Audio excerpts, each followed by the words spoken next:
These videos are educational in nature and are designed to help people over 21 who smoke cigarettes switch to a less harmful alternative. All right, what's up everybody? It's GrimmGreen back here, and today, yeah, you know what? We're just gonna talk about it.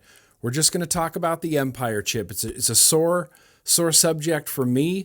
Honestly, a sore subject for a lot of people because a lot of people have been having issues with and disappointed by their Empire squonkers. And, you know, I don't make it a habit to be in the business of disappointing people, you see. So I'm trying to make this right. And through what we're going to do today, I think this is really going to help a lot of people out.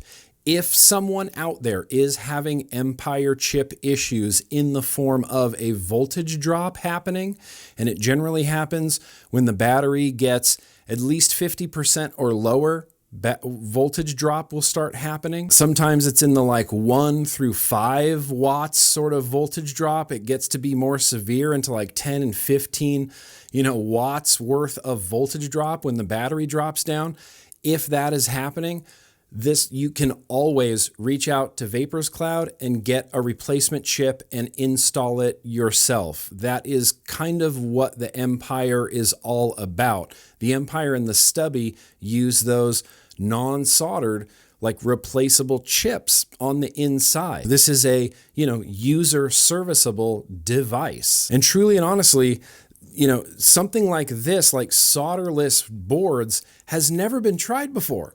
It's never been done before. All boards are soldered in. This has really never been tried before. So some of the kinks of it still kind of remained early on in the release of the Empire. I will say, if there is a skeleton Empire and later, all those chips should be fine, but still pay very close attention to this, because if this problem creeps up, this is how we solve it. And to solve it, we're going to need to go to the desk. In order to do what I need to do, I need a 1.5 millimeter Torx driver and a 1.5 millimeter, hex key Allen driver. Boop, boop, boop. These are going to come off. The panel's going to come off because hashtag tighten the gold screws. Plate comes off, and then hashtag tighten the gold screws. Snug. Real snug, really very tight and snug, please. There are gold screws underneath this front panel, so we're taking it all apart. Because the Empire is user serviceable. The buttons do not stay in the aluminum panel, FYI. If I was going one step further and replacing the actual board, I would take this screw, and this screw out first, and then these all come out as well. But today,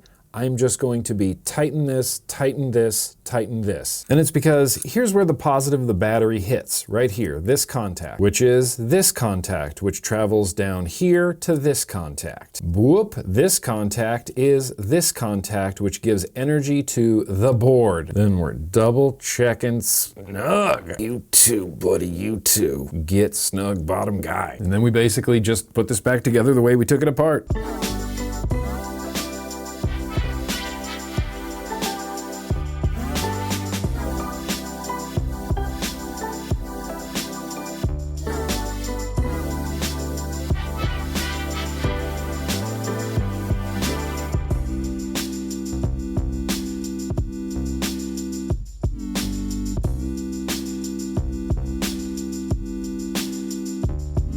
All right, I got that 0.3 nitrous RDTA on top. I got it set to 60 watts. My battery is a little bit less than half dead at the moment.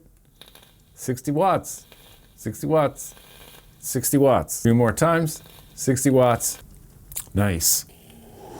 This has tightening down those gold screws, you guys. Tighten down the gold screws. Tightening down the gold screws has literally fixed all the voltage drop issues on every Empire I'm having. With everybody that I've told this about within my Patreon, that seems to be the feedback as well. Shout out to Frank, Vaping with Frank. He said on his Empire, he tightened down the gold screws and he went from a 10 watt voltage drop on a dying battery to a 1 watt voltage drop on a dying battery. So I feel like that's pretty damn good. It's also important to keep in mind, there's just gonna be limitations of what this thing can do. We can't expect too much from a single battery designed for like a single coil chip. It's not going to be able to run like a 0.09 at 100 watts for any substantial amount of the battery life. I remember back in the day, the old Asmodus mods used to do something very similar. I used to get pretty good voltage drop on those, but it was only when I was using weak batteries. It would show me like the actual battery sag. There's an element of that going on with this Empire, but making sure that those connections are secure, it's the first step. I think that's the first step, and I think that's truly and honestly going to clear this up for a lot of people. Yeah, I get such crazy consistent wattage now. It's not even funny. So one last time, tighten the gold screws, tighten the gold screws, tighten the gold screws. This is a user serviceable device with like a solder-free board that's honestly never been tried before in the vape space. So there's a little bit involved in keeping this, maintaining this, keeping this up and running at peak performance. Yeah. It's good. Thank you, everybody, for kind of bearing with me. Thank you, everybody, for dealing with this. Like I said, I'm not in the business of disappointing people, and seeing disappointed comments and getting disappointed emails was really putting me in a weird place.